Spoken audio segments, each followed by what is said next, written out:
I don't think it's fair or right that someone would wait 25 to 35 or more years of their life to draw a tag for one of these trophy units like Emily and have to compete with spike hunters. How many spike hunters are those 58 branch bull hunters going up against? Okay, so the bull elk season for this year, or this could have been last year's, but it runs November 1st through November 19th. And in that time frame, there are 2 spike hunts that are spike-only hunts. The first is November 1st through the 5th. There's a little gap, and then it's the 11th through the 19th. And between those dates, there are almost 1,000 spike hunters to the 58 branch bull hunters. So 58 people have waited a quarter of their life or more to draw this tag, and they are shoulder to shoulder with 1,000 spike hunters. And that's insane.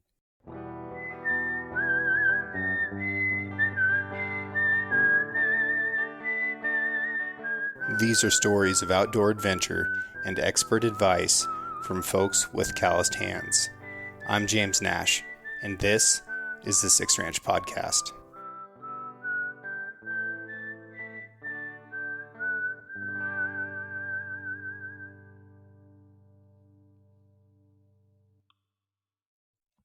Four years ago, I bought a new truck for the first time ever, and I was so excited. It was incredible. It smelled good. It felt good. I wasn't constantly afraid of breaking down, It was awesome. But after I drove it for a couple weeks, I do the same thing that I always do, and the back seat started to fill up with stuff. I'm guiding elk hunters and deer hunters, and I'm duck hunting, and I'm fly fishing, and all that gear just accumulates. And pretty soon, I wasn't able to take people with me anymore, and I was embarrassed. People would ask for a ride, and like, nah, sorry, man, I've got too much stuff with me. But I couldn't put it in the bed because then it gets damaged by weather. So I go to the internet, and I'm looking for options, and I ended up buying a deck-to-drawer system. Now, this was a big purchase for me, but it's something that I felt like I needed, and it looked like it was going to be a good product, and it really was. Decked came out with a new drawer system this year, and they've made some meaningful improvements over the previous one. You have almost no wasted space in your truck bed now, so you can access the sides of the drawers, and then the drawers roll a full 18 inches farther out, so you can actually access the back of the drawer even if you don't have a lot of arm reach. There's some really strong tie-down points on top that have a 400-pound load rating, so if you're going to haul something like a motorcycle or big coolers or whatever, you can really strap your gear down and make it secure. You can lock these drawer systems, so you can lock the drawers, or if your tailgate locks, then nobody can access the drawers anyways. So I actually feel like my stuff is more secure inside this drawer system than in the cab of my truck. That's a big deal to me. The complete deck system is made in America by Americans, and that's something that I love and appreciate. They've got one that will fit in any truck or van that's been made in America in the last 20 years plus. You can go to decked.com/sixranch and get free shipping. But just being honest with you, they get free shipping to everybody. I also, while you're there, want you to check out their deco line. So they've got a bunch of different boxes and storage containers that either fit on top of or inside of the drawer system, and those are built really robust. I saw the prototypes at an event this summer. I'm impressed. I'm excited to get my hands on them. I haven't yet, but the prototypes were super badass, and the ones that are in production model, they're available now over at decked.com. So even if you just need a place for some tools, or you need a new bow case, or something along those lines, go check that out. And if you're driving around right now and your back seat is just full of gear and you can't haul people around, maybe you should consider looking at the full deck drawer system, because it's a good piece of gear. It was a good purchase for me, and I hope it helps you. Okay, keep going. Okay, so long story short, I notoriously cut myself with whatever I'm skinning with, which is almost always my Havalon. And it's usually when my hands get cold, just because I can't feel what I'm doing, or I'm just tired and not paying attention. So I've got, as you can see, plenty of scars all over the place from that. And I was just one day, I'm like, I really want to get a finger tattoo. And I'm like, wouldn't it be funny if I got a Avalon? Because that's what I use every day. And so I got it. And now it's a very friendly reminder that I need to not cut myself. And weirdly enough, I haven't been. Oh, like that's as good. much. So, yeah, it's great. It's super convenient. But that's like the one thing I do every morning. I have like the same ritual when I'm out guiding is like, I get up, go in. If the coffee isn't started, I start it. And then I throw my Havalon in my pocket with a couple blades, and then we get going. I stabbed myself pretty good with a Havalon one time. I've cut myself with them a couple times, but I was working on an elk for a gal named Barb, and it was her first elk, and she's a little bit freaked out about the whole thing. Like, she didn't really want to go elk hunting. She kind of did, you know how that whole thing is. But we went, she made a beautiful shot, like 300 yards, 300 Win Mag. This cow went 10 yards and went down. Just wonderful. Everything's good. Love when they just go down. Yeah. Shot in the top of the heart. Everything was just perfect. We get over there, and it wasn't a spot where we could get the elk out whole, so I was cutting it up and cold, in a hurry, not paying attention, and I slipped and I stabbed myself like, oh, yeah. Ooh. Like, oh, I've got one of those too. Here. Yeah. Yeah, there you go. So this was like kind of in the femoral artery region, and I just pulled the knife out really quick, and I was like, I'm not going to worry too much about that. Until it starts gushing a minute later? Well, that's the deal. And I keep cutting on this elk, and then I look down, and my knee is just completely soaked, and there's blood like coming out. And I'm like, is that elk blood or is that James blood? And I was like, all right, Barb, time to not look. I got to pull my pants down. And I hadn't cut the artery, otherwise I'd be dead. But yeah, those things are dangerous. I don't really love them. I'm not a throwaway blade guy anymore. Yeah. I kind of like the real knives. Most of the guides out there, they use Outdoor Edge, and I actually carry one of those as well. So I usually have my two knives. I use my Havalon for everything except the Outdoor Edge. I use the gut hook. And I was actually given that by one of my guides as a gift my first year out there. He bought it for me for my birthday. That like ripper knife one that's fixed blade, that is a good knife. Yeah, it's great. And so he gave me that as a gift, and I love him to death, and so I just always have it with me. And yeah, I use that for that one purpose, and then I put it back in my pocket, and I use my Havalon for everything else. But I don't have very big hands, and so a lot of these like hunting knives are meant for like this isn't like me being like sexist or misogynistic or complaining about things or whatever, but it's just, it fits better. The Havalon just fits a lot better in my hand. And so I can like get in there, and especially for caping, it's great because I can just get like right in the like eye sockets and all of the stuff and haven't had an issue. But yeah, ever since I got that, I have done that a lot less. And I've had to get it touched up twice because it, like rubs. But no, that was a really snap decision that I made once. Kevin Rogers, who is one of the first people to ever be on this podcast, and a veterinarian and an incredible guy. He's also a pretty incredible knife maker. He made me a scalpel this year, and as a vet, he's got actual like mileage with a scalpel probably. And whenever I'm caping, especially working around tear ducts and things like that, I want to be just as precise as possible. Or the other time that I really want to be precise is working around the claws on a bear. Oh, yeah. On a bear or lion. Like, that's so easy to punch through the skin and get wrong. And a scalpel is the right thing, except that scalpel blades wear out really quickly, and you can't pry with them at all. So he made me this fixed blade forged scalpel that I absolutely love. So now that's just part of my kit, and I did... So is it like a Damascus where it's like that kind of layered look? So it's not actually, this one's not Damascus. It's monogamous steel. I think that's the right word.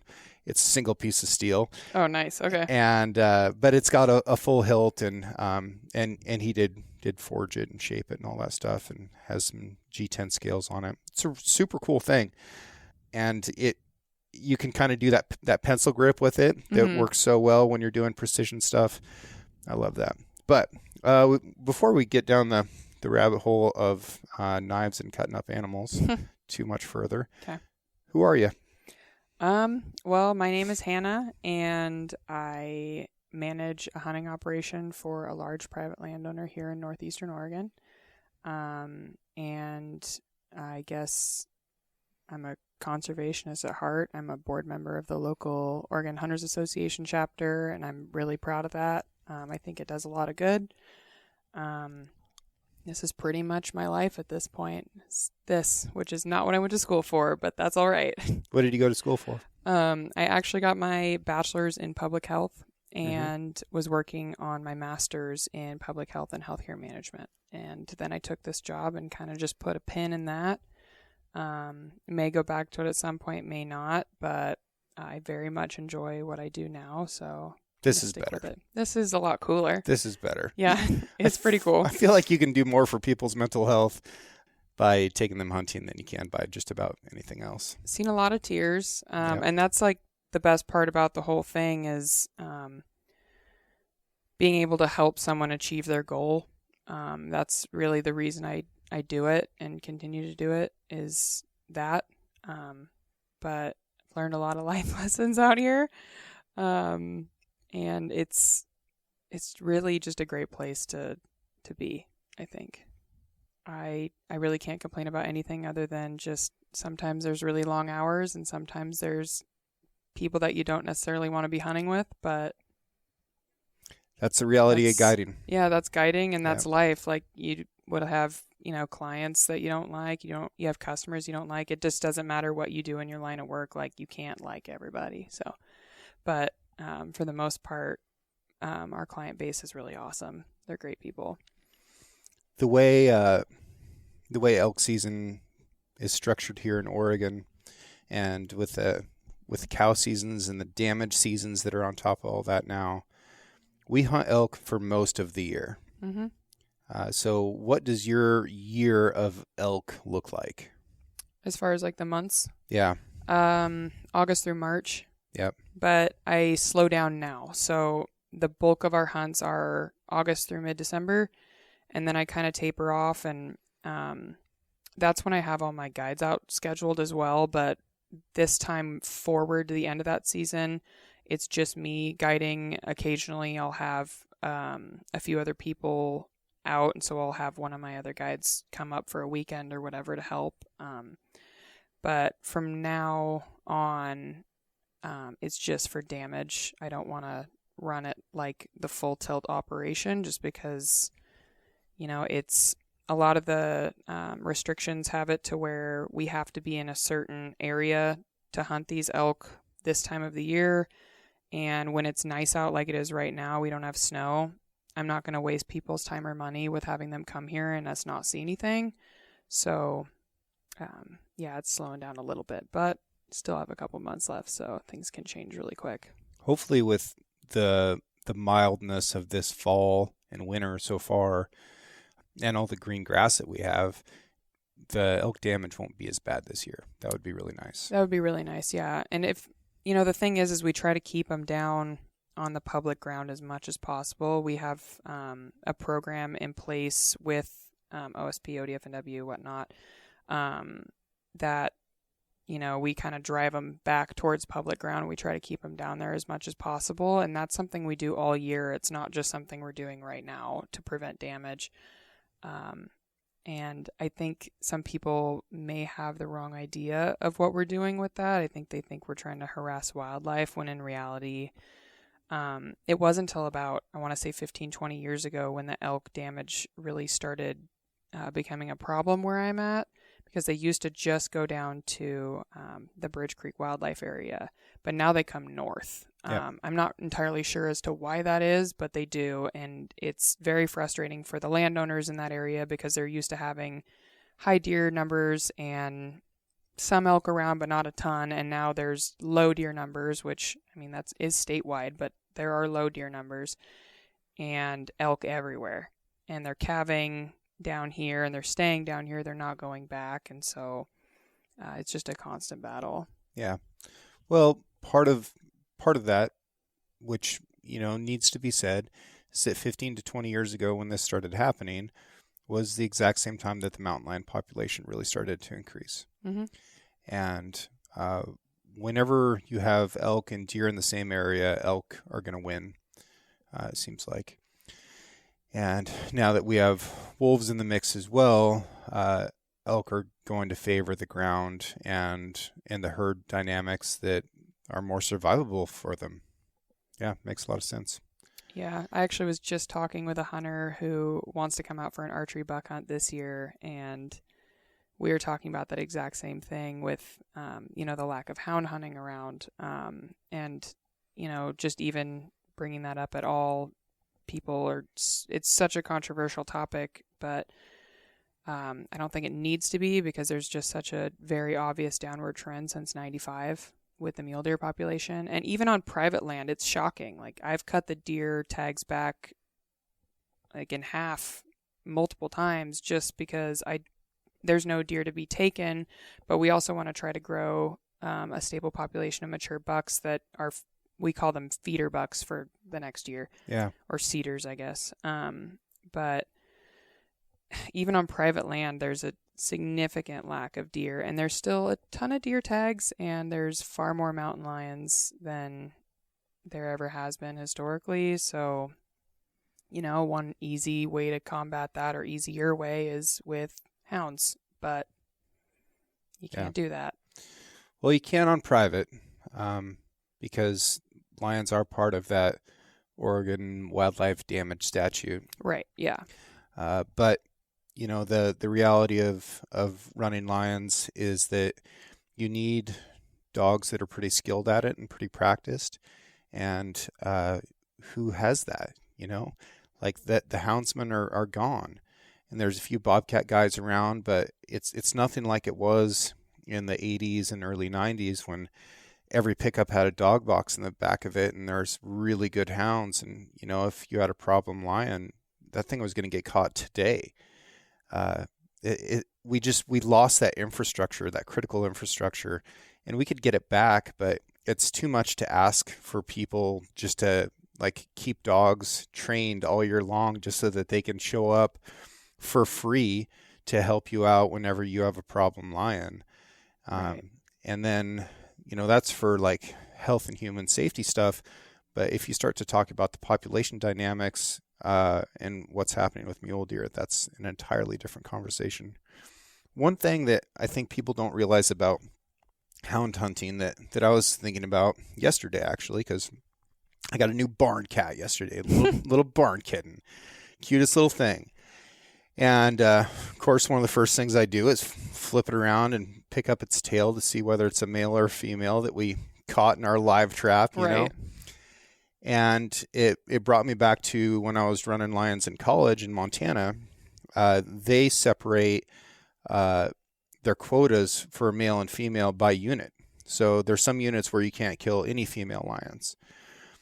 In Oregon, the way we hunt now, it's impossible to know whether you're hunting a male or a female lion. Right, unless you actually physically see the kittens with it, which isn't that common. Right. And then that's not an animal that you're hunting anyways, right? So if it's just a single animal on the hillside, you really can't tell. You can't tell for sure. But if they're up in a tree, because you treat them with dogs, now you can get in there and you can actually see if it's a male or a female. The advantage to that for people that are, pro-lion and want a good lion population, if you restrict units to male only, and you have houndsmen go in there and they can only kill male lions, that's actually going to increase the lion population in the area, because that male lion is going to be out there killing kittens every time it finds them to try and force the female lions into heat. So even the people that oppose hound hunting because they want to help lions don't understand that they're probably hurting the lion population by doing so. Right. It would help so much if we could get dogs back, but Unfortunately, because that was a ballot measure, the only thing that can really undo it is another ballot measure. Which is a very big ask. Yeah. But this is the first year. I mean, we've seen lion kills out on the ranch and things along those lines, but this is the first year where a lion is actually charged our clients, and that really? was not great. Yeah. They were here turkey hunting. It was a youth turkey hunt. The kid was from, Oh no. I want to say Oklahoma. It was a filmed thing, and I actually had this weird feeling when they showed up, and I never tell my turkey hunters to do this, but I was like, you know what, you guys should just buy a lion tag. It's only $15-$16, even for non-residents. Like, just get it. There's been a cat in this area that we've been trying to take care of for a while, but he's really smart. He's really elusive. But I think because there's been so many turkeys there, you should probably have one. And they were like, haha, okay. So they bought one. I had dropped them off because it was one of those semi-guided turkey hunt deals. I dropped them off in the spot, and I was walking out, and it was so quiet, like no elk noises, no birds, nothing. And I'm like, this is bizarre. And about 20 minutes later, so I had just gotten in the side-by-side, drove up to another spot, and I was looking for more birds over there, and my phone just starts blowing up. Like phone call, text. Like the thing was basically short-circuiting. And I finally got a message that came through, and I clicked on it, and it was the hunter, and he's like, there's a lion, and it just like tried to attack us. And I was like, oh, okay. So like, do you want me to come pick you up? Is everyone okay? And they're like, we're good. We're going to try to get this one bird to come in. But then please come pick us up. And I'm like, okay. And they had just started calling, and the cat just came out like right behind this tree and ran right at him. And when they all moved, because it must not have known that there were 4 of them there, it darted off into the brush behind them, and they tried to get a shot off at it. They tried to see it again, and they didn't. But they were like, oh, it full on charged us, like came 30 yards in like a second and a half. Yeah. Like, ooh. Yeah. Whoops. Sorry about that. Shotgun's a good Don't thing. have those in Oklahoma, I guess. Yeah. Shotgun's a good thing to have for that. Yeah, I had one show up behind me when I was calling a bull in for a guy 2 years ago. And, but not everybody else does it. I operate in a similar area to you. Anyways, it was dark. I was trying to figure out how big this bull was, and I was trying to keep him close until it was shooting light. I was holding a decoy. I never set decoys up because we're moving too often, and it's just chaos. So I'm just holding on to it. And I heard something behind me, and I turned around, and there was a lion that was like 20 yards away. Now, as far as I know, this bull is like the next world record elk. I can't just go shooting this freaking cat and scare off my client's elk. And it wasn't an emergency yet. So I'm like trying 20 to yards, not an emergency. Okay. I'm like trying to like quietly like shoo this lion away, and without scaring elk, and just waiting for it to get a little bit darker. And it came towards me a little bit more, and I dropped the decoy and drew my pistol, and then it turned around and it stopped and looked back and finally left. And we ended up calling in the bull, and he wasn't that big, so I should have just shot the freaking lion and been done with it. But yeah, it's definitely a thing. It seems to be increasingly a thing with the turkey hunters in the spring. I don't know what's going on with lions in the spring that makes them, they love turkeys. Come in that hard, but they do. Yeah. And I mean, they're so vocal that time of the year. I think that has a lot to do with it. The turkeys are. Yeah, not the cats. The turkeys are definitely vocal and probably just easier targets. I don't know. I mean, anytime I see turkeys, I usually hear them, but the gobbles and everything, that's so loud. Yeah, and our Rios are not the smartest turkey out there. Yeah. No, they're not very smart. I've gotten away with so much like public and private ground where I'm like, okay, well. Yeah. But I've also had like 1 or 2 really like actually tough turkey hunts before where I'm like belly crawling. I've got my shotgun on my back, and like I end up crawling like 500-600 yards total trying to get close to this bird, and like scratched up. There's burrs everywhere. I have like a cut on my neck for some reason, just like ridiculous stuff. I'm like, I'm doing this for a bird? That's what a lot am I of work. doing? I'm That's like, what's a lot going of work on for right a now? yard bird. I know. I'm like, this is stupid. But you kind of get in the moment and you kind of forget all about it, especially if it's a nice one. But I'm not going to do that again for a turkey. Never. Yeah. I was like 16, 17. And I'm like, I have to get this. It's a pride thing. I get this point. Like, it's like me versus this bird. But yeah, not all of them are really dumb. Those are good lessons to learn. I ended up trying to like sneak up on a turkey, and I took my boots off one time. This is outside of Elgin. Mm-hmm. I don't know. I must have watched some freaking video that told me that was a good idea. But I ended up miles and miles away in my socks, and then, spending like hours of my life trying to find my boots. And it's like, this is dumb. I've done a lot of dumb things for turkeys. I'm not proud of any of them. But yeah, you end up finding yourself in that situation. Speaking of, how did you end up in this position? Because I don't think there's many models that bear hunt. Like, you're a really unique human. And I think that because of, your qualification, your knowledge about wildlife, your ability to manage the business side of it, which is incredibly rare, as well as the actual hunting operation side of it, that's amazing. And then you've got modeling on the side of all that. Like, how did this happen?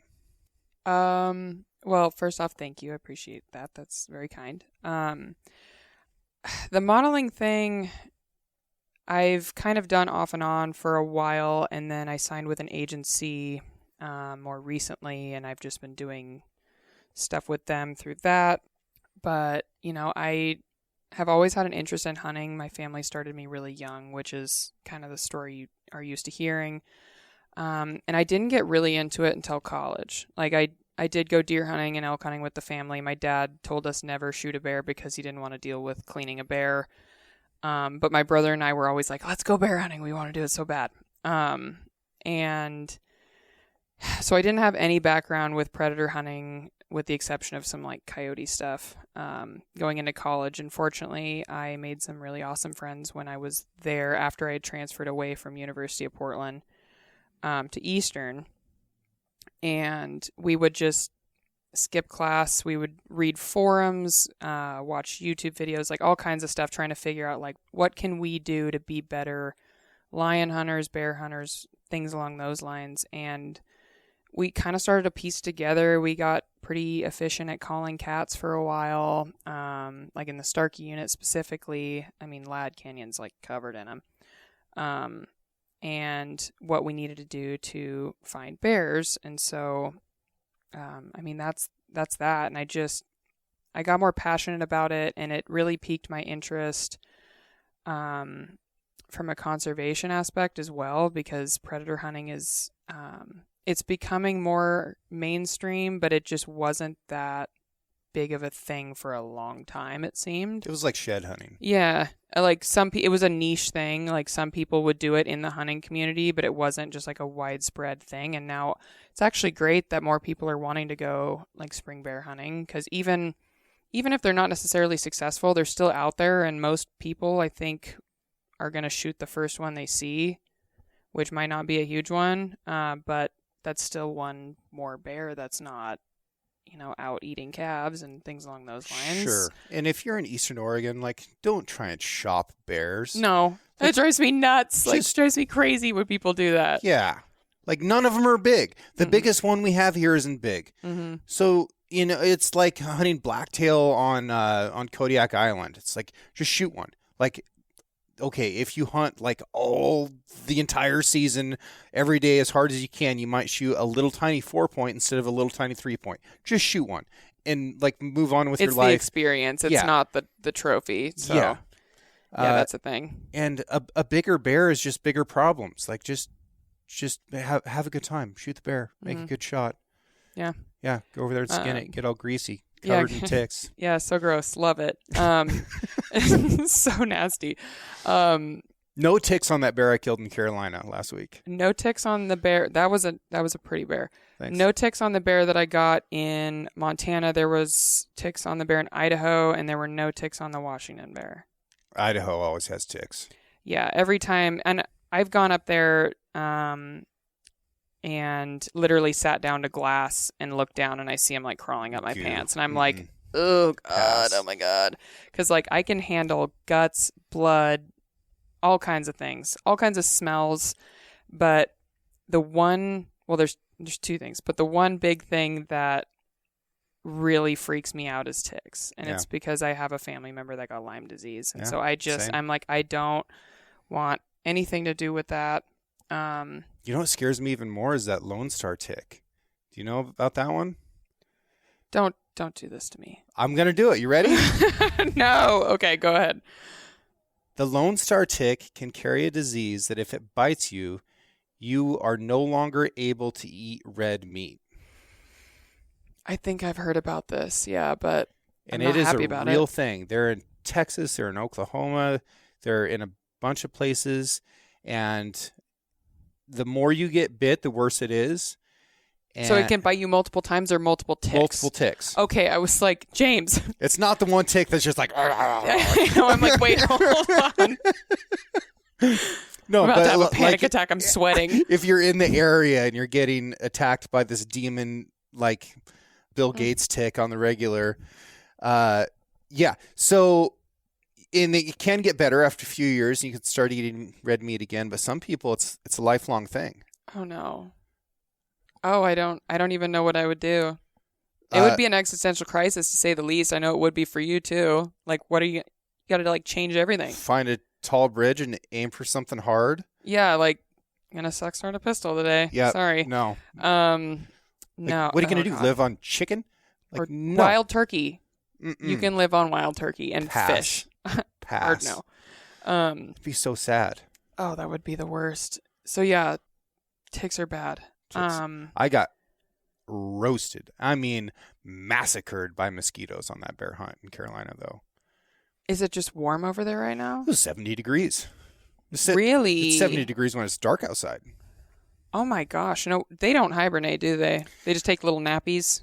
Not even little nappies. So a sow will hibernate if she needs to have cubs. If she doesn't need to have cubs, she won't hibernate. Or if she's got yearlings with her. But it's crazy. And then, the world record was just broken yesterday in North Carolina for... Is that officially? Because I saw something about that, but I wasn't sure. So that's the thing. It's world record weight for a bow, 774 pounds. Oh, okay. And it was at Stansel's certified scale. I saw it, I believe it, 774 pounds, which is a long way short of the world record black bear with a rifle, which was in that 900-pound range, also killed in the same area. But yeah, new archery world record for weight. We'll have to have a drying period before they can measure the skull and all that. But the skulls aren't as big on those bears as they are on some. There's some theories that the genetics of the bears in that area are shared with the short-faced bear or the cave bear that went extinct at the end of the Pleistocene, which is part of what allows them to get, bigger than all of the rest of the bears. Physically, they're giant. They're significantly larger than the bears over here. Yeah, and they can just put weight on like crazy. Yeah, I've looked into some bear hunting like over in Pennsylvania and whatnot, and I've had people ask like, why would you do that? And I'm like, well, if you look at like the top standing records for bears across like Boone and Crockett, Pope and Young, whatever, the majority of them are East Coast bears, like North Carolina, Pennsylvania, New Jersey, Wisconsin, and Northern California. There's like these little isolated pockets of big bears, and it doesn't seem to have as much to do with like availability of food or even terrain type or vegetation as just like some genetic pockets. Because there's plenty of bears that can eat as much as they want and don't get to be 774 pounds. I don't know. It's interesting. Yeah. Northern California is a place that I've been looking into because I've got quite a few clients that are from like the Bay Area and like Northern California. And that's something a lot of them do is bear hunt, which kind of shocked me, honestly, because they come up here and they go elk hunting, and some of them are obviously very experienced, but others don't have the experience, but are still successful at killing bears down there. And one, their bear population is like out of control, but they're getting big bears. Really like big bears. The biggest one I've gotten here, or just in general, was here in Oregon, and it was aged at 17. That's an old bear. It was very old. He had like next to no teeth in his mouth. It was gross. But he was like 330. Like, you know, that was. Did you weigh him? Or yeah, we just got him hung up. Wow. But yeah, loading him in the back of the side by side, we had to drag him out of a creek bottom. It was nasty. But yeah, that was the biggest that I've gotten so far. But I'd like to beat that. I was supposed to go hunt with Luke Spence in Northern California this year. He's Northern Cali Outdoors _247. That guy kills some monster bears. Oh, look at that. Yeah. See, that's deceptive because people don't know that you're giant, freakishly tall. Yeah, that I'm a very large human. Yeah. Yeah. Well, I wouldn't call you that, but you're tall for sure. Yeah. And I was kind of standing in front of it a little bit too in that picture, so it wasn't like I wasn't doing the guide thing where you're like, "Hey, hold this horn with this arm extended and then sit over here, dude, please." I'm not cool with even calling that a guide thing. That is a client thing. That is some it is definitely a client baloney. thing. I hate it, man. Yeah, I hate it. Sometimes I'll see pictures before I post them to the Hunt Oregon Instagram, and I'm like, I don't really want to do this because that is deceiving. That is a deceiving picture, and it drives me nuts. That's a 140-inch mule deer, but we're gonna use the old 1.5 lens and make him look like he's 165. I have a little question for you. Okay. What do you feel about guides taking pictures with their clients' animals? Like solo? Yeah. I'm not cool with it with one exception. If you have a client who just straight up doesn't want to be in photos for whatever reason, that's the exception. And then you need to be real obvious that is not an animal that you pulled the trigger on. But yeah, there's some guides out there that will take like straight up grip and grins with every single one of their clients' animals. It is the cringiest thing I think I've ever, like, since being in this industry. It's it yucky. Makes me just like, ooh, I will if you can go through any one of our posts and at the very most there will be like the guide that helped that client in the picture with the client, but none of my guides, and myself included, take pictures with our clients' animals because I think it is so cringy. It doesn't matter how big it is. Yeah. It's weird. Yeah. Because, yeah, granted, you know, you could have done all the scouting for it and all of these things, put in all this effort. You didn't pull the trigger at the end of the day. Someone paid probably a pretty good amount of money to shoot that, and it's not your glory.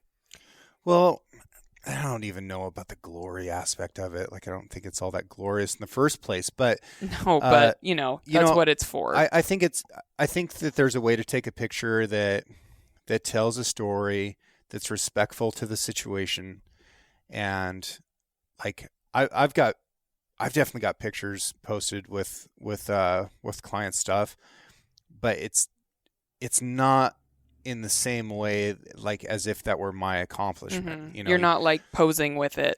No, usually it's like I'm trying to get his head sorted out, and another guide like snapped a picture, and I'm like, oh, that looks kind of cool. Yeah, that. It's more of like an editorial shot in a way where it's like telling a story. Yeah. About the animal, which I've posted those as well. I think they're super great. Like one of my bull hunters that I took out this year, like there's pictures of her bull on my Instagram and Facebook, but it's never like there was never any thing making it look like I killed that. It was this is something we did together and it was great and we had a great time, and here's us getting it into the back of the side by side, just the two of us, and it was a whole deal. But I remember that was a great post. Yeah, that was a lot of fun. It wasn't, it was like opening morning, and I wanted her to be picky because I wanted her to get a really nice bull, and there were a few sixes that I had been seeing around where I was totally, I know she would be totally happy with it. They were like 280 to 310-ish. And we were just getting into this spot, and I look up on the hill, and there was like 4 branch bulls and a handful of cows. And I'm like, cool, let's make a move. I can see A6 in that group that, would be good, especially with it just being day one.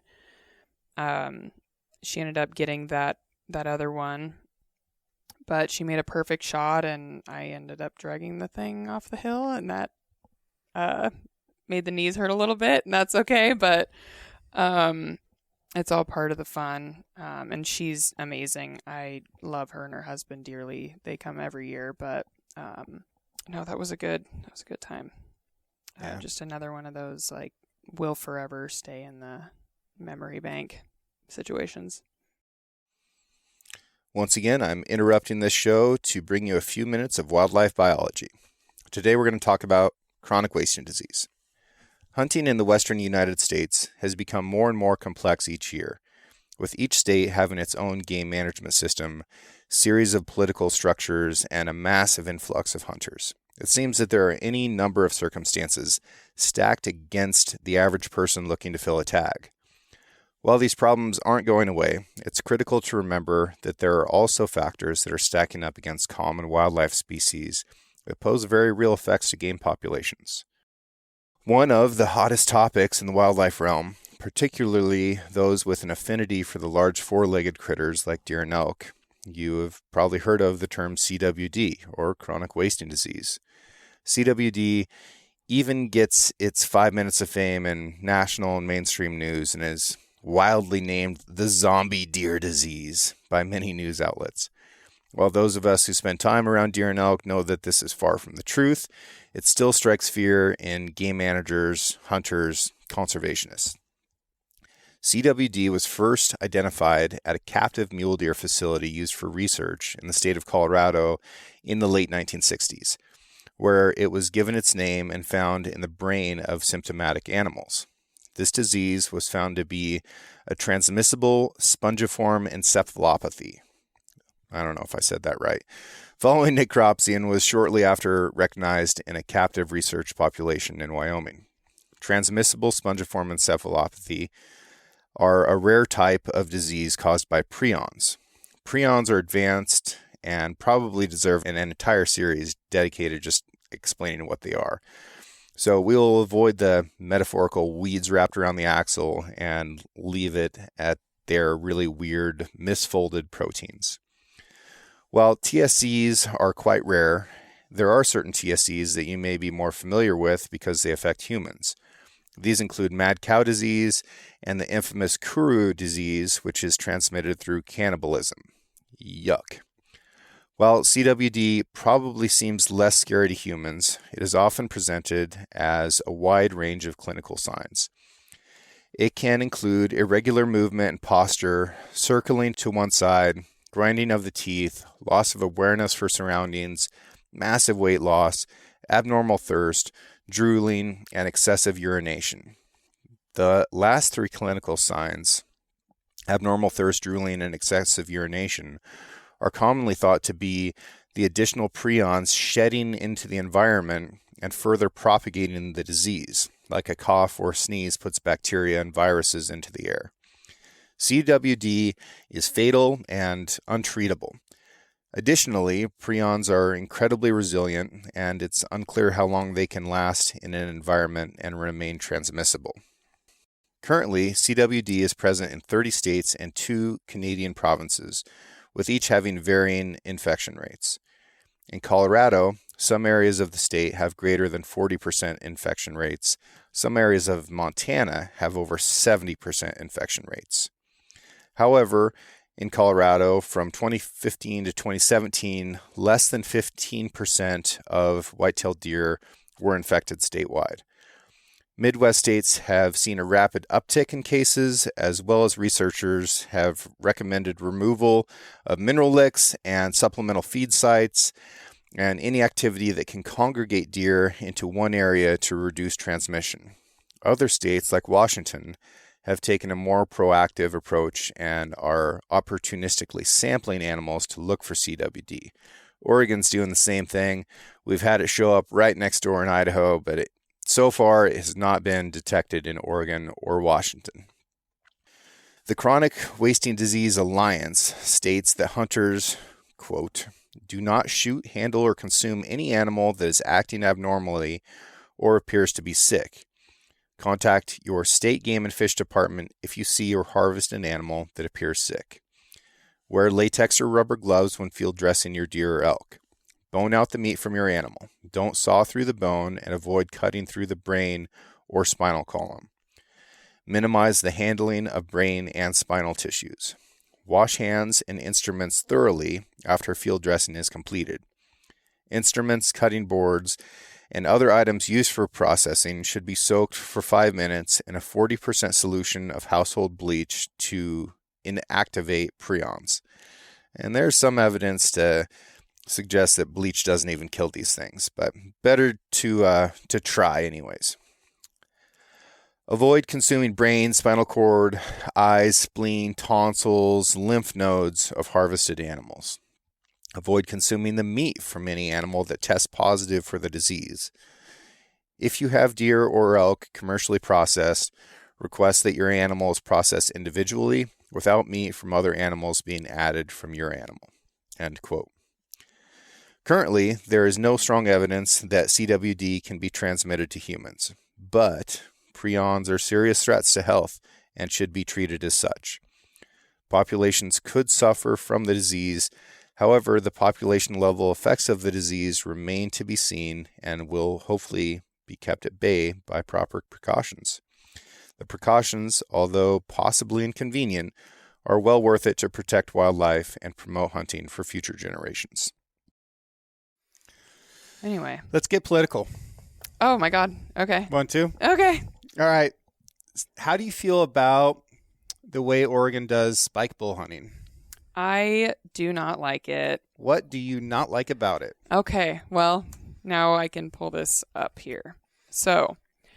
Are you about to hit me with a spreadsheet? Yeah. No. Well, I have those, but we don't have to get into that. I've never made a spreadsheet. You haven't? No.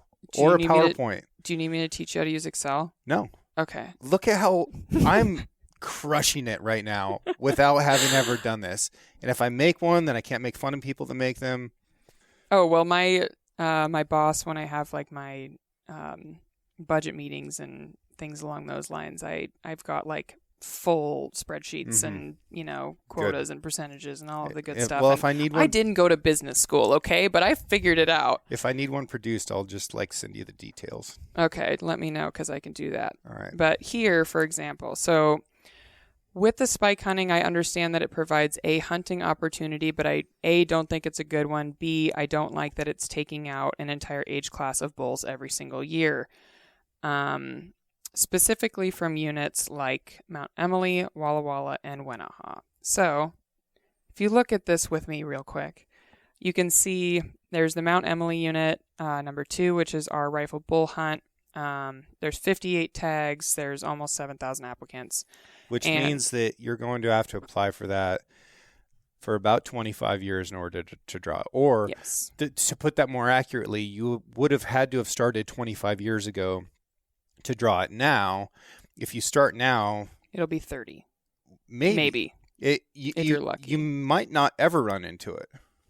Yeah, the point creep thing is real and it is frustrating. And I've also pitched to ODF and W about that as far as generating different hunts, maybe muzzleloader hunts in these units where, again, it would be beneficial if they were to cut the spike tags because then they could do these muzzleloader hunts and that would remove some of the point creep because some of the applicants would switch over. You'd have so many wounded bulls.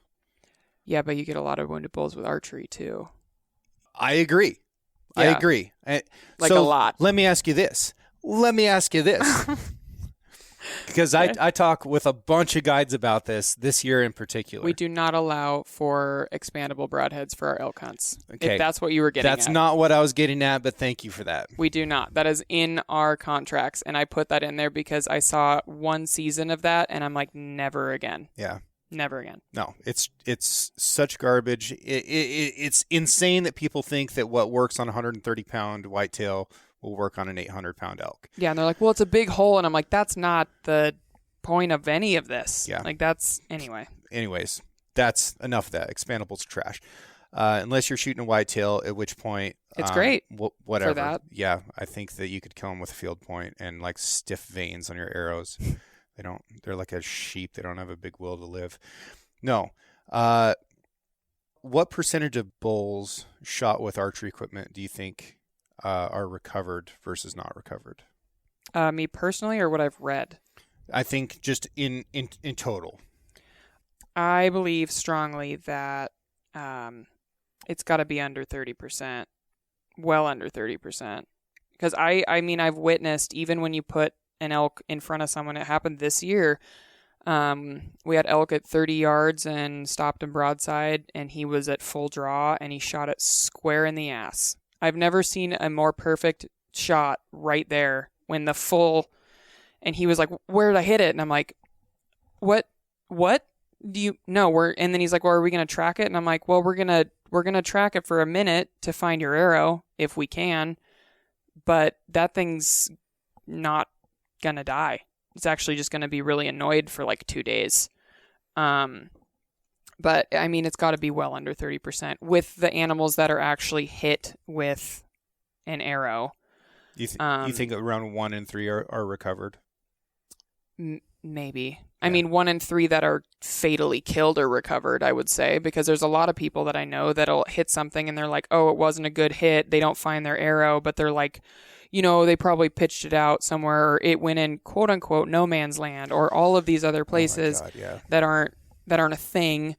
You can open any anatomy text and just see that. But no, I think it's under 30%, which is really frustrating. And we also kill bulls. I mean, the bull that I shot this year had scar tissue from maybe a bow. Yeah. Maybe he was fighting with another bull, but he had it all over his diaphragm, which seemed like a really weird place considering he had next to no notable scarring like on his hide, which was weird. So I don't know how else he would have gotten that unless there was like some tiny little arrow hole and it went in there, because I feel like if it was a bull that, you know, hooked him, it would have hit a bunch of other stuff and it would have really screwed him up. Yeah.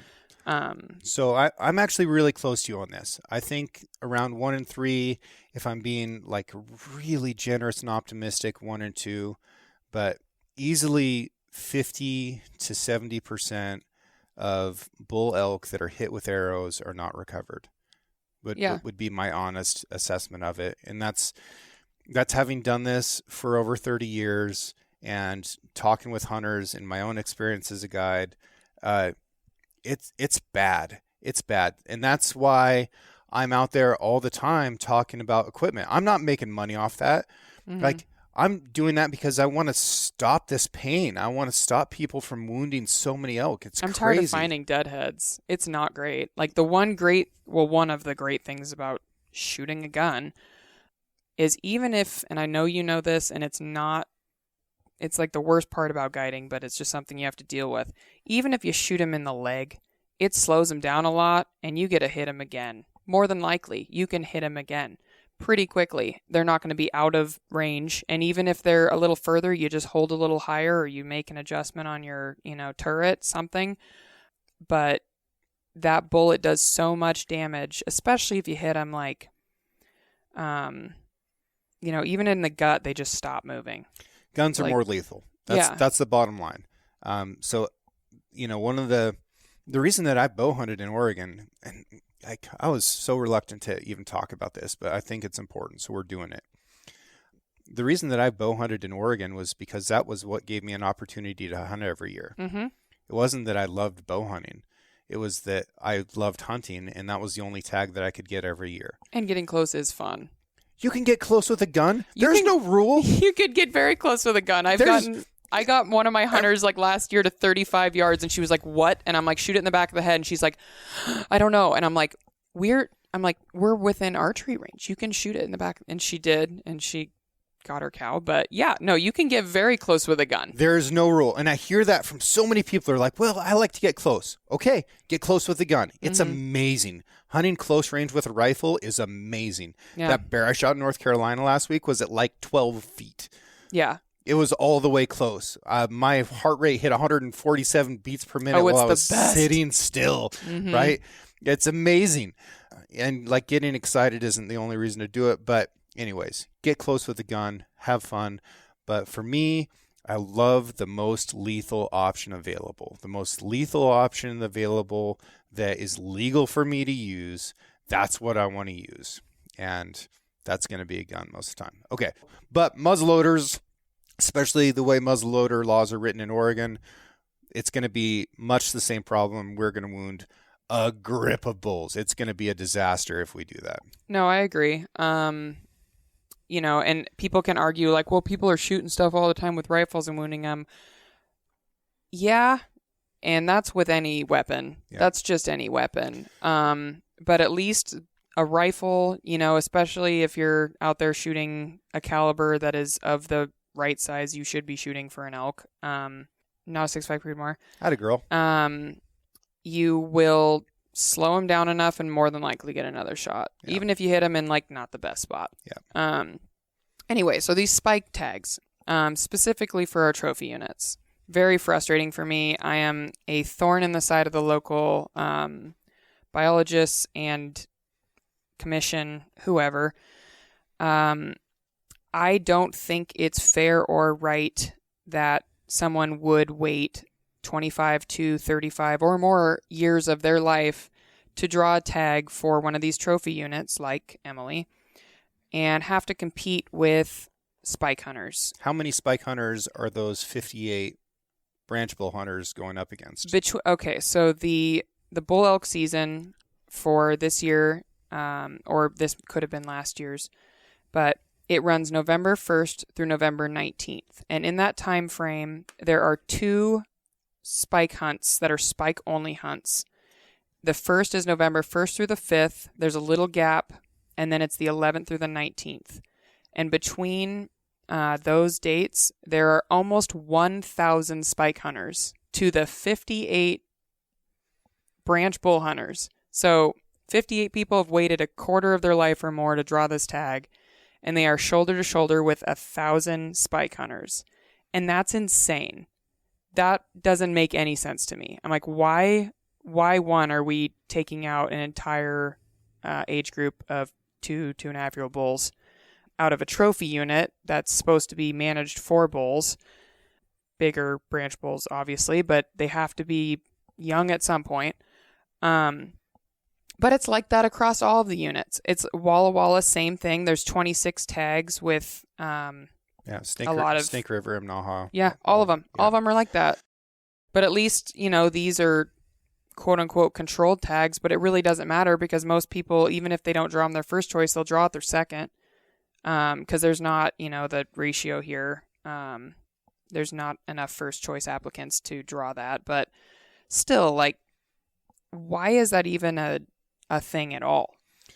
Well, I think that if you take Colorado, for example, they got rid of spike hunting a long time ago, and they made a brow tine restriction.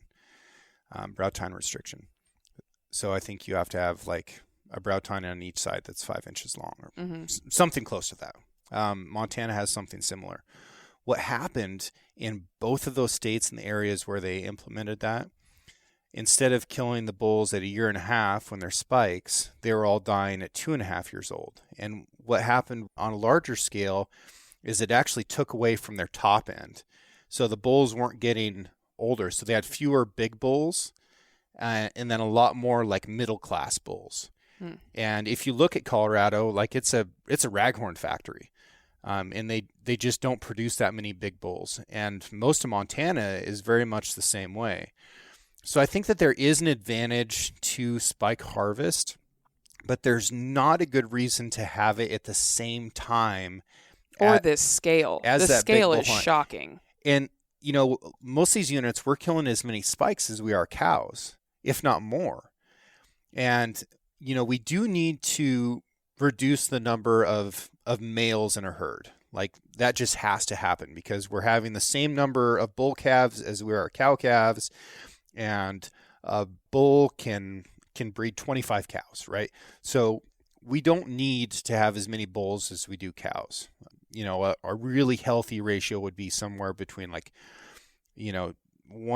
in 10 or 1 in 15. That would be great for these trophy units. nature's going to do a lot of that for us, right? So as those cows come into estrus, if they have a bull calf at their side, they're going to get rid of that calf, and he's going to go out and get killed by predators who are now not going to mess with the rest of the herd. Like, there is a rhyme and a reason for all this ecologically. But when we're talking about the hunting opportunity, which is a big part of what the state is required to manage for, we need to consider the hunter experience. And I think that reducing the number of spikes that are harvested would help a lot. And I think that pushing those hunters to a different season would be perfectly fine. Like, make it later. Let the guys and gals who have dutifully applied for 25 years, paid that money year after year after year after year, and gotten nothing in return, and they finally draw that tag. Like, let them have that wilderness experience and be out there with fewer individuals and elk that are not pressured as much. I'm completely on board with you on that. Yeah. And,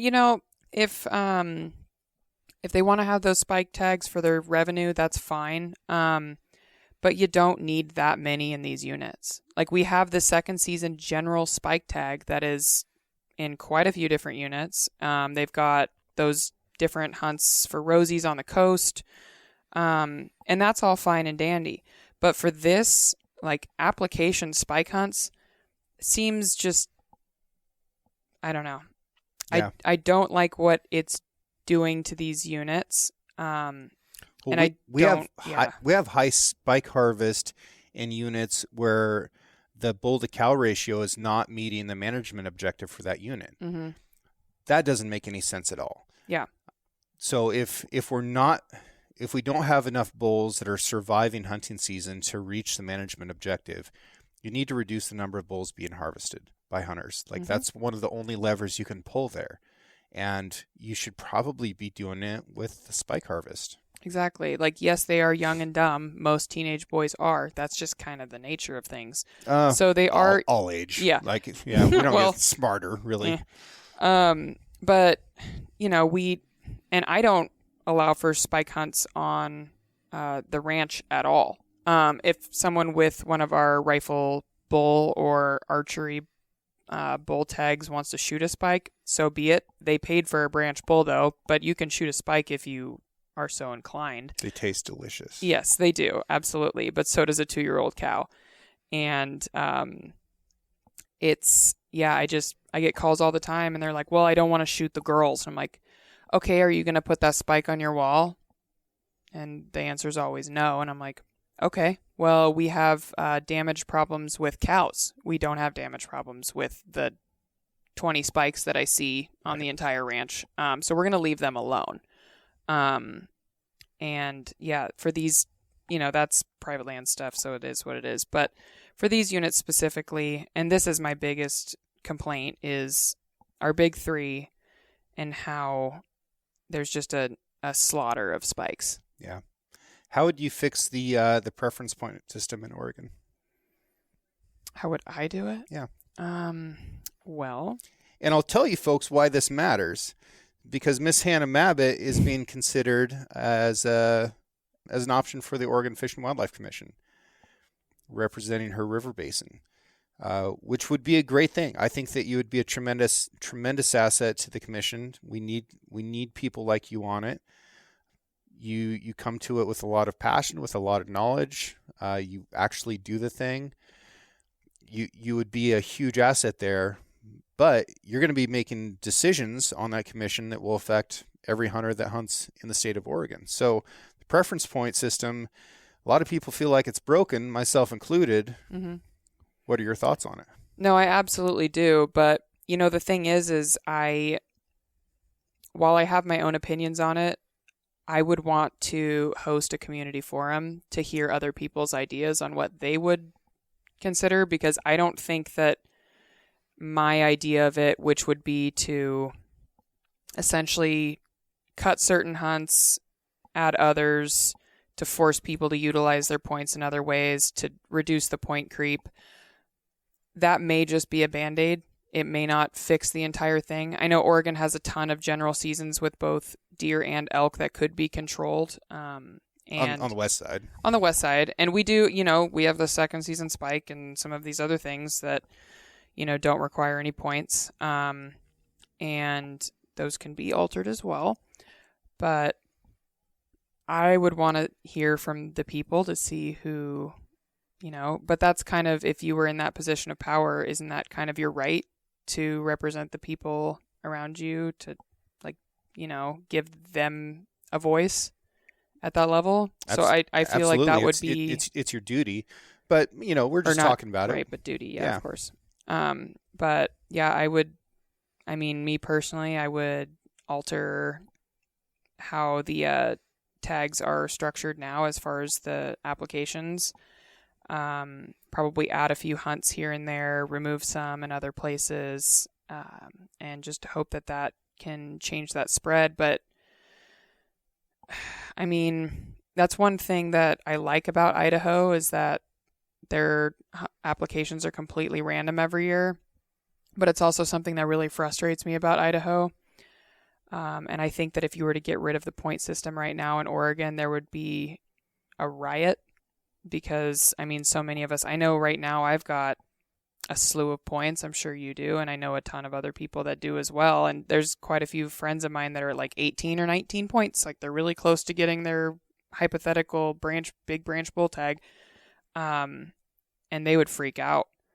But, that... What about max points?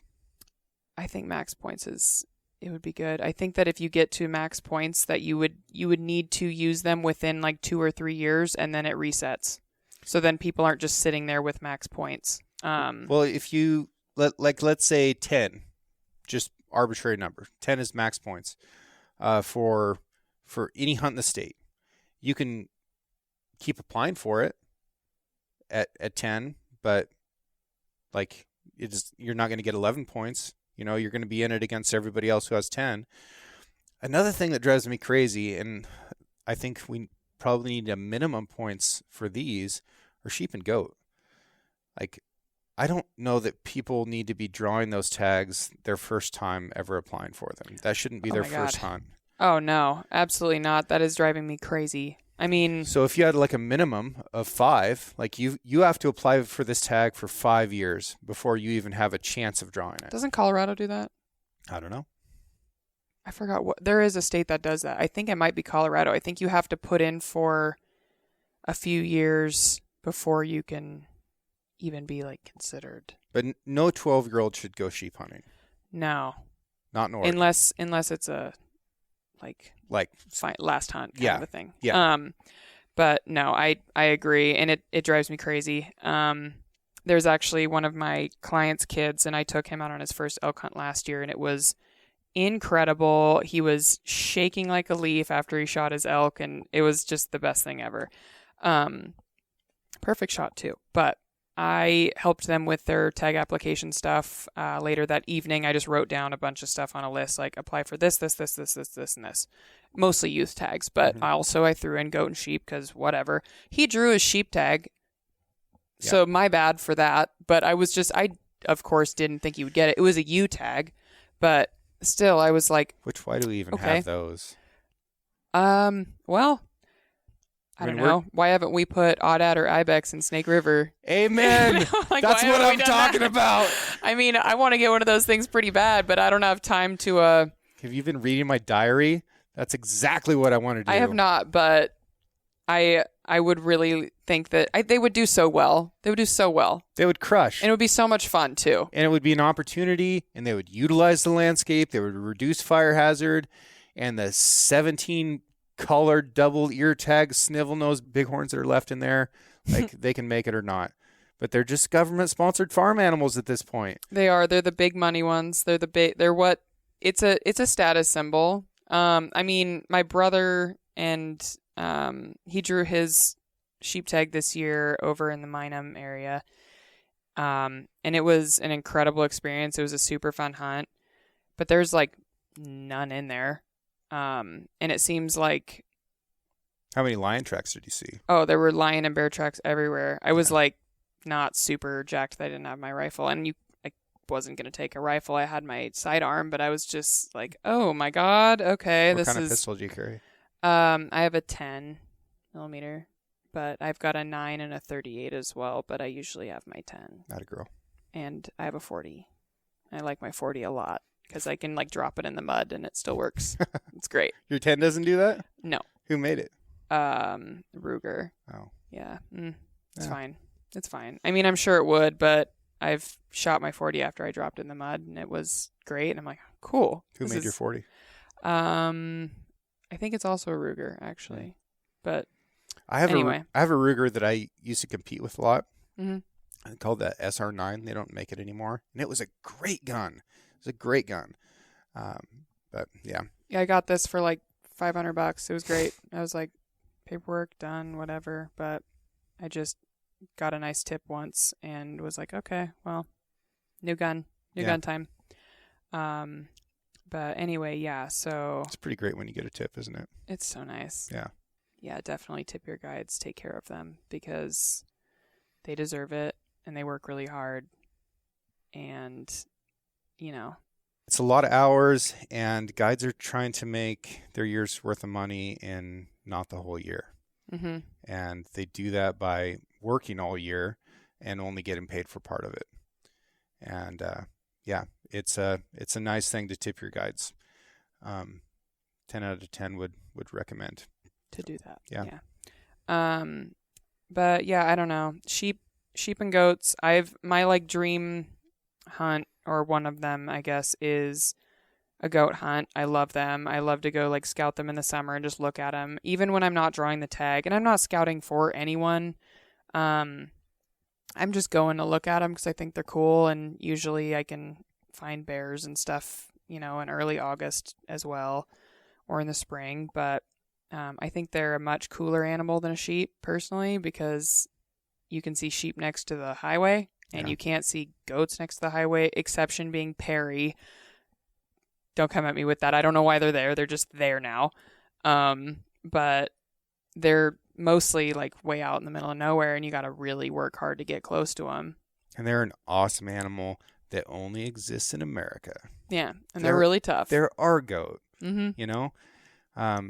So many of our animals do exist elsewhere, but not the mountain goat. That one's just ours. Yeah, and they're so beautiful, too. Like, just this white animal. We had one in Pilot Rock like a year or two ago. That was weird.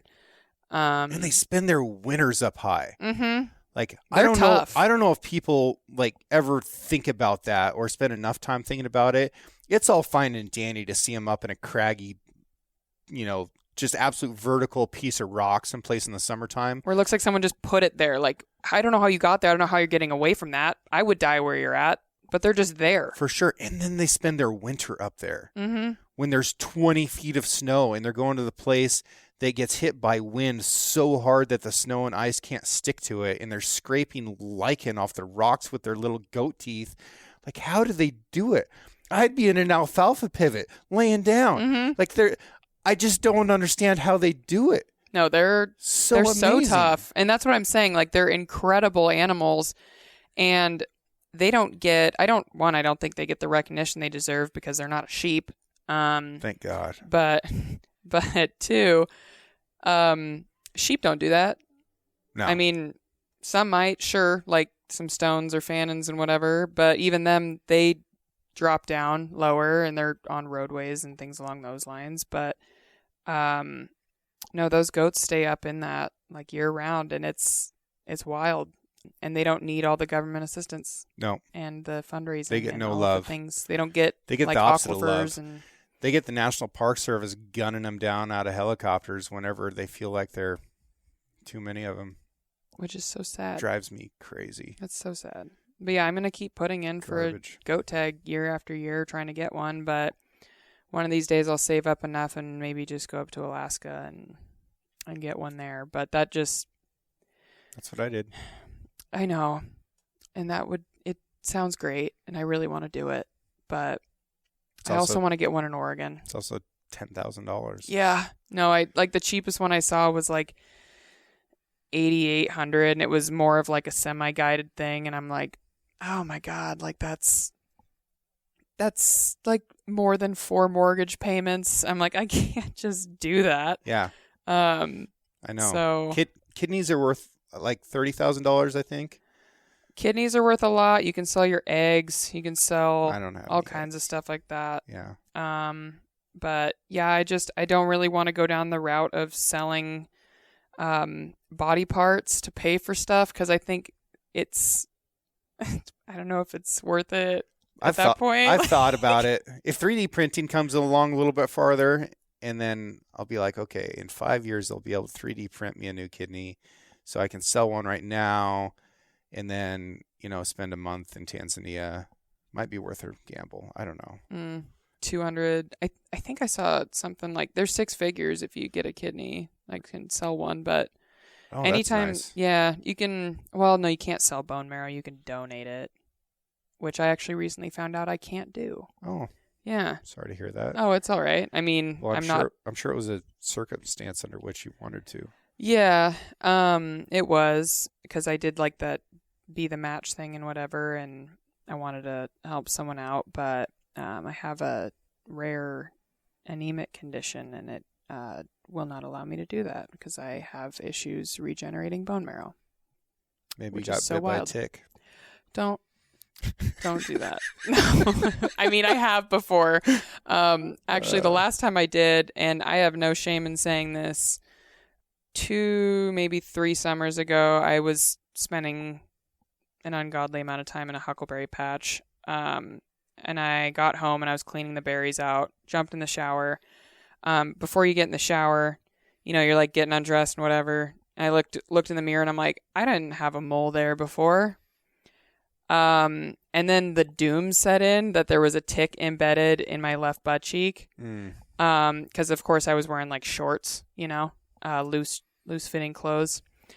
I had a full meltdown. And I ended up calling one of my parents to come over and help me get it because I was like, I can't even touch it. I don't know what I'm going to do. And my mom was like, you've literally like been on wilderness trips and like not had cell service for 7 days. And you've dealt with much worse than this. Why is this your breaking point? And I'm like, I don't know. Yeah. It is. Everyone has one. And mine is that and excessive amounts of mud.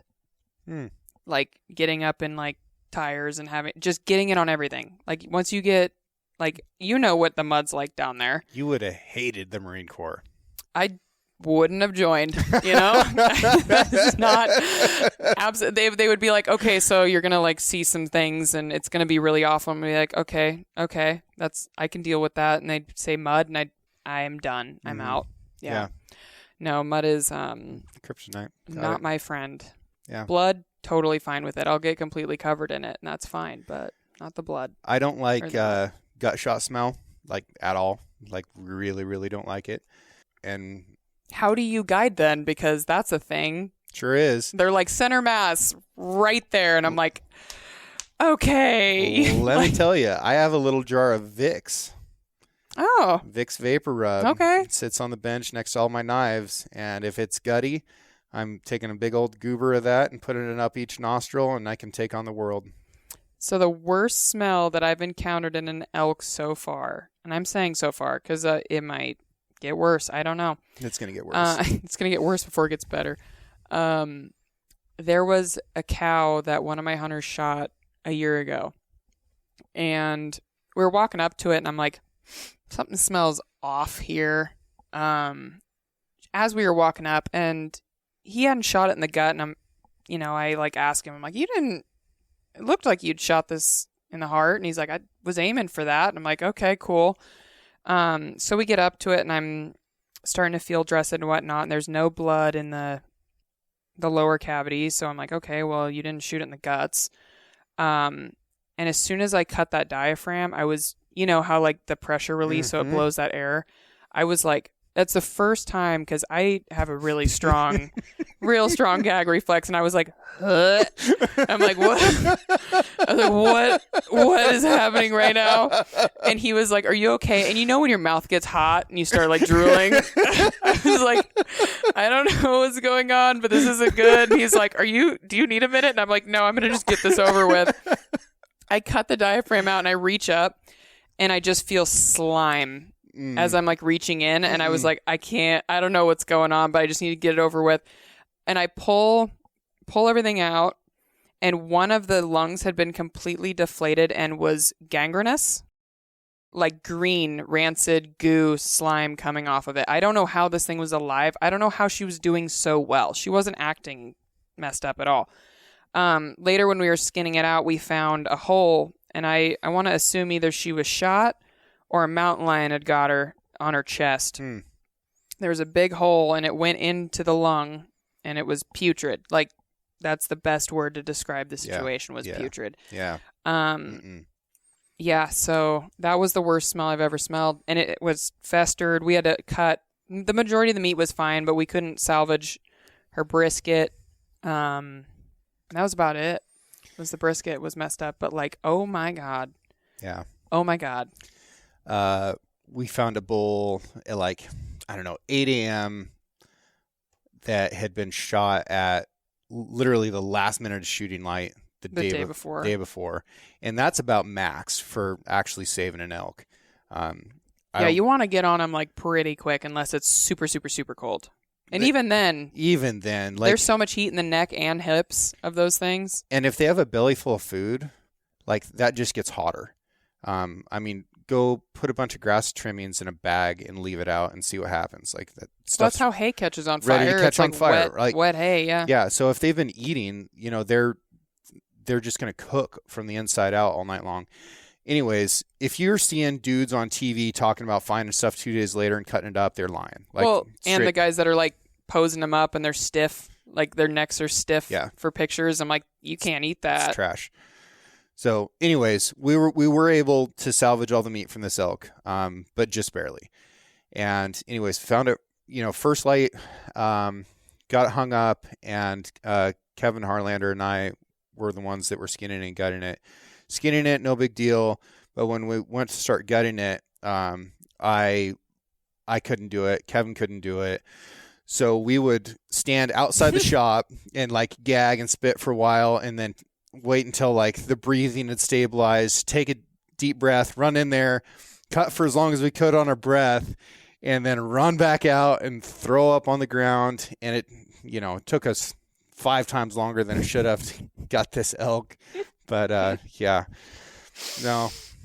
We've definitely had some bad ones, but I can handle the gut smell. That is not a problem. Like, I can get right in there. Like, I don't wear gloves. That's not an issue. Like, whatever. But that putrid, like, rotting, whatever. It wasn't even like flesh anymore. It was just yellow, green.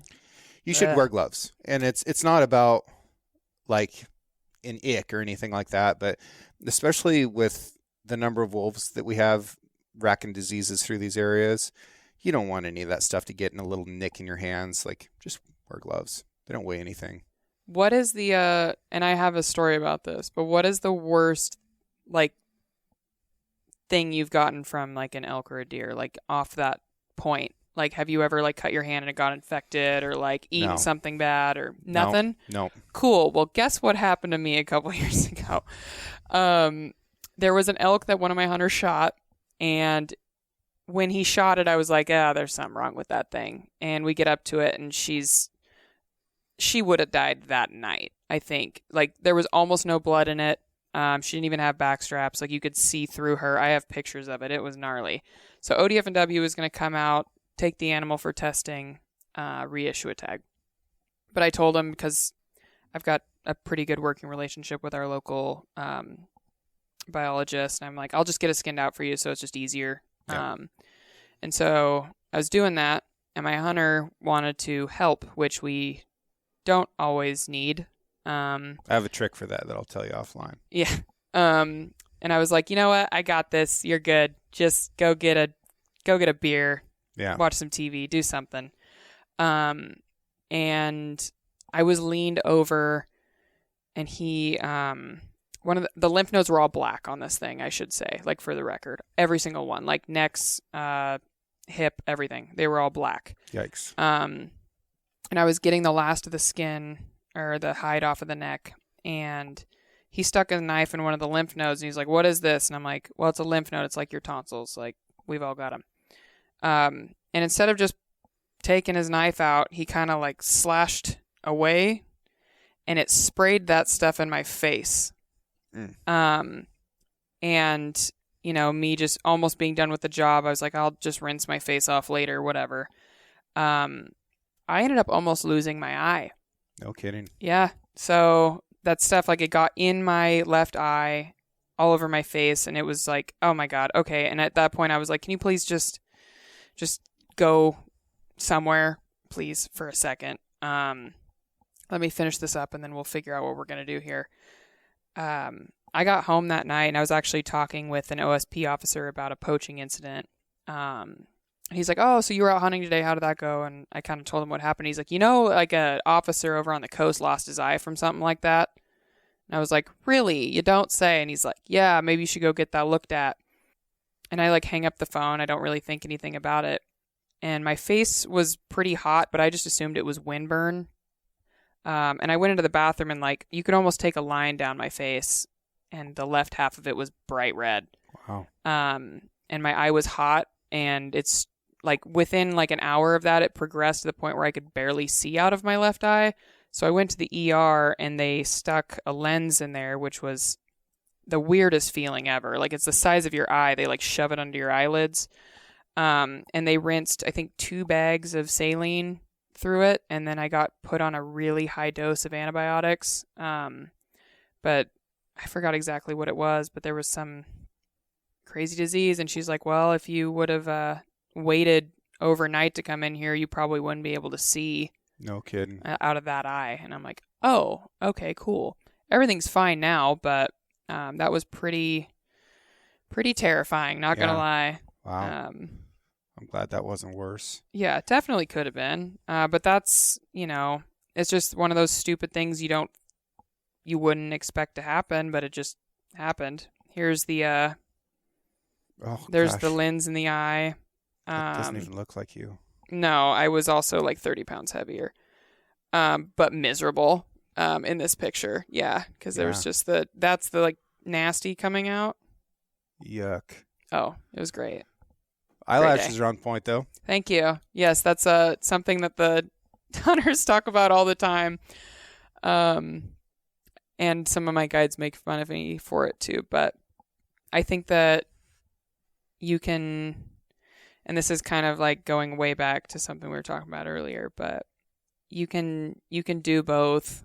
You can like hold your own and guide and hunt and do whatever you want to do and get disgusting, but you can also do other things in your off time. Yeah.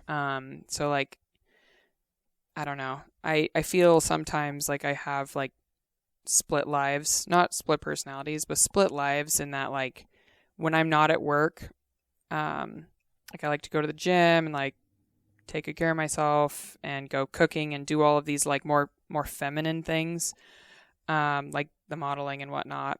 But then I'm at work and it's like now wearing makeup, haven't washed my hair in a week and a half, fingernails are all broken off. Like you can do both things, but I'm always going to have eyelashes because, I mean, I don't know. It's just one thing that makes me feel, I don't know, not necessarily more feminine at work, but like I know that I'm working in a very male-dominated profession, and there's nothing wrong with that because it's a lot of hard work and it's very physically demanding, and it's not something I think that, you know, all women and even some men are meant to do and can do, especially without help. But I don't know. It's just how I want to look. I want to look like a female. Yeah. No matter if I'm like in the field or like at home. Like I have no problem with that. Good. Yeah. I think Rachel Attila talked about the same thing. She's a Canadian sheep guide, and yeah, she likes to look like a woman, and I think that's great. Yeah. I think that anymore there's all of these like, and I'm not getting political right now, but there's like the genderings and the this and the that, and I'm like, don't put me in a little box. I'm not trying to not fit in a box, but like, don't assume that because I can, you know, bust my ass working, you know, driving side by sides, pickups, doing all of this stuff at work that like I can't turn around and like dress nice and go to nice dinners and do these other things. Like you can do both things. You don't have to do one or the other. And that is very hard for some people to wrap their mind around. And I think that if people go to your Instagram, which I encourage them to do, that's what they're going to see, right? And it can feel like there's a dichotomy that you're looking at two different people. But what people are going to realize, especially after listening to you talk, is that no, this is one person. This is the same person. And I'm not a Insta huntress. I'm not posting pictures in like skimpy camo. Like that's not my thing at all. I think that's a big cringe. If you were, you wouldn't be on this show. Right. Right. So it's important to me to host people like you who are positive role models, because there's a lot of negative role models out there. You know, I just read about an AI model that is making $11,000 a month. An AI, so it doesn't even... It's not a human, right? Where's that money going? So the money is going to the engineers that are running this AI program. She has a name. She wears the clothes that these companies, you know... Actually, I think I know who you're talking about. She does like high fashion stuff. Yeah. Oh, yeah. Spanish. Okay. Mm-hmm. Yep. But we're increasingly coming to a point where it's going to be hard to know what's real and what's not. Mm-hmm. And the fact that somebody could be influenced to wear something by what a computer program is presenting, right? This isn't even a human. This is just what a computer thinks is the ideal of what a human should be. And that's influencing how people should act for themselves. Like, that's crazy. What I want people to think about are people like you. And like, okay, here's this person. This is what they're all about. And, you know, they can look at what you're posting. They can listen to the show and hear about what you're talking about and see that you have your own opinions that come from experience and all these things. Like, you are what people should be modeling themselves after, right? And that's where the word comes from. It's not the other way around. It's not that people should be trying to aspire to an ideal that is so difficult to achieve that it's easier to do with a computer simulation than it is in real life. So, right. Yeah, if you're the skimpy camo Insta huntress, I wouldn't be talking to you on the show. I wouldn't give you the platform to tell your stories. Right. And I very much appreciate that. But yeah, that is like the biggest, like when people start talking about these things and whatnot, and they're like, well, why aren't you sponsored? Why aren't you doing this? Why aren't you doing that? And I'm like, well, I don't advertise myself, and I don't put myself out there in a way to where companies are like, oh, let's, you know, give her a bow so she can shoot in her backyard in jorts. Like, I just don't, that's not my thing. I don't reach out to companies. I don't do any of that, you know. And I think it's great when people do, like, make your money, do your thing, whatever. But I do not like when I'm being compared to people like that. It is really frustrating, and I feel like it's kind of a slap in the face when people are like, well, I know XYZ, and she shoots this, and she does that. And I'm like, cool. She's also being paid to go on guided hunts and, like, do all of these things, and that's fine for her. That's great. But, like, she also is advertising herself in a completely different way and probably isn't as educated on a lot of these things. Like, she has to have someone holding her hand. Like, she's not going to do this by herself. Like, she has a boyfriend or a dad or somebody that's kind of guiding her through hunting, but she found a niche in a very male-dominated, you know, hobby, line of work, whatever it is for that person, but where she's getting a lot of popularity, and that's great, but it's also not real. You know, it's just someone taking pictures in a swimsuit, just like, I don't know, you could do that at like NASCAR or like sporting events, all of these things. Like, they're in great shape. That's fantastic for them, but that's just like the picture they want you to see. Well, there are companies out there that value authenticity. And I think that just because somebody's sponsored doesn't mean that they're disingenuine, or, you can have people like yourself who are very authentic and are the real deal who are sponsored. And oh no, there definitely are. Yeah, I'm not taking away from that. I'm just speaking there's solely also on the this other thing off to the side. And if a company wants to do that, then you should really think about whether you want to give them your money or not. Yeah, exactly. Sorry, I didn't do a great job of explaining that, but that's what I'm saying is like it's an image thing. So like if this company is giving, equipment and whatnot to this kind of individual, I don't want to spend my money there. Yep. And yeah, there are brands like, I know Stone Glacier is a great one. Sitka does a pretty good job. I think, Montana Knife Company, they do a great job. There's a few others that... Sitka doesn't have a lot of ugly chicks working for them. No, they don't, but most of them are actually doing stuff from the look of it, at least from what I've seen. Yeah, But, they've got some great ones. Yeah. But there is that reality too. Yeah, no, absolutely. Yeah. And then there's also, the sponsored people that are sponsored with other things that wear the Sitka, and then there's that. Yeah. But... no, I'm just meaning explicitly the people that are doing it for all the wrong reasons. They just want the attention. Yep. And that drives me nuts. And if I'm ever compared to people like that, it's like, okay, just because I'm a woman doing this doesn't mean like that is the comparison, you know? It's apples and oranges. Better to be the sure. contrast. Yep. Yeah, I'm like, I'm good. Thank you for whatever that was supposed to be, if that was supposed to be nice, but no. Well, let me shift gears here a little bit. What type of hunts do Hunt Oregon offer? So we right now are primarily big game, elk, deer. We do some spring bear if a tag is drawn, that. Whitetail, mule deer only?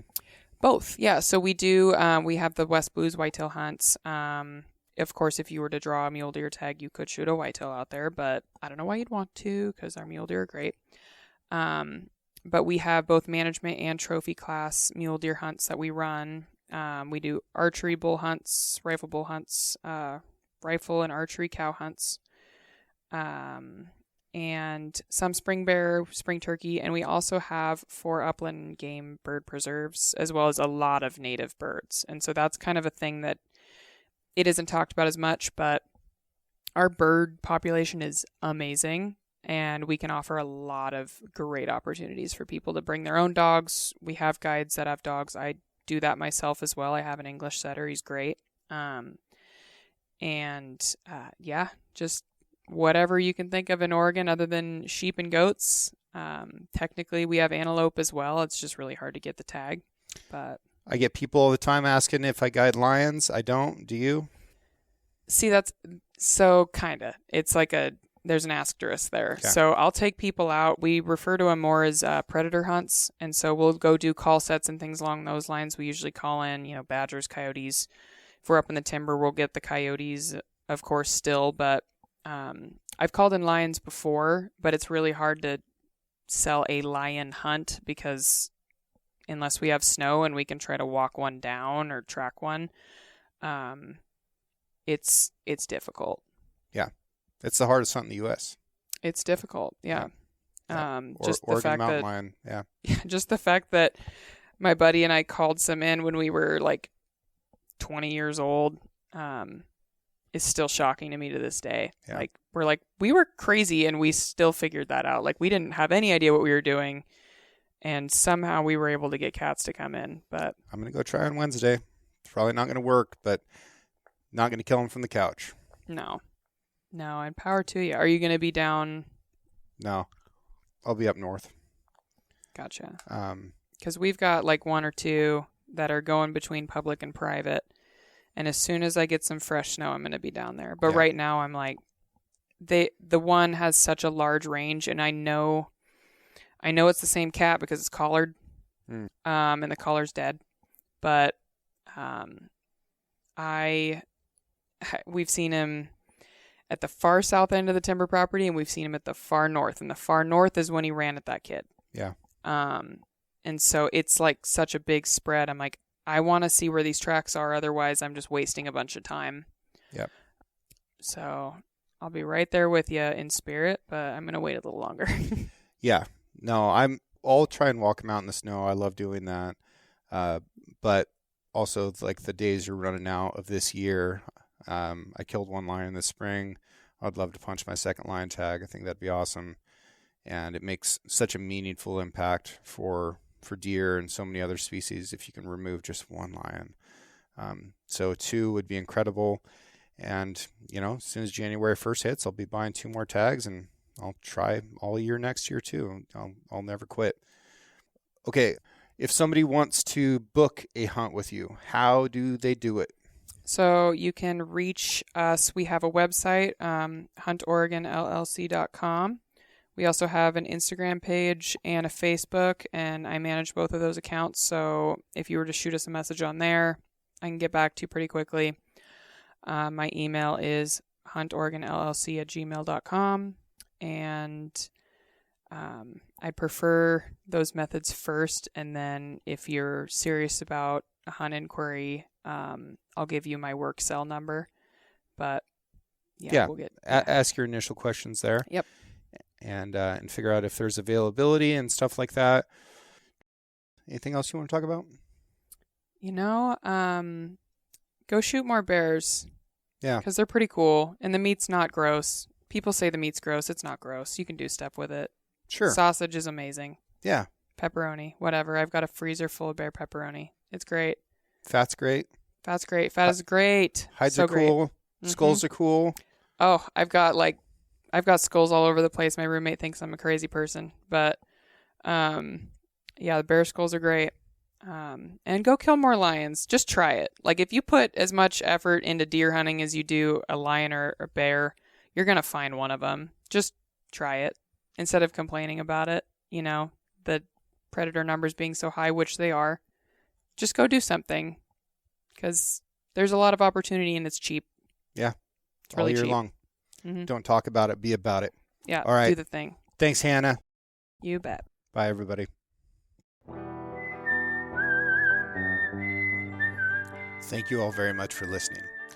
I'm going to keep bringing you these stories from normal people just like you who have done extraordinary things. Everyone is an expert at something, and they have interesting perspectives on life and work and the environment and all of the things that we care about. I'm going to keep bringing that to you. And I want to thank you so much for making this show possible. I also want to thank Emily Bratcher for producing this show. She does a great job editing. Really appreciate her. I want to thank John Chatelain. He did the art for the Six Ranch podcast. And Celia, soon to be Harlander, she digitized that so that we can get it out there on the internet for you. Also want to thank Justin Hay for writing this original music and the beautiful whistling that you're listening to right now. You guys are awesome. Thank you so much. Please keep listening to the show. Write me a review if you feel like it, and just keep doing your thing, and we'll all learn from this together. It's been fun, and we're just getting started.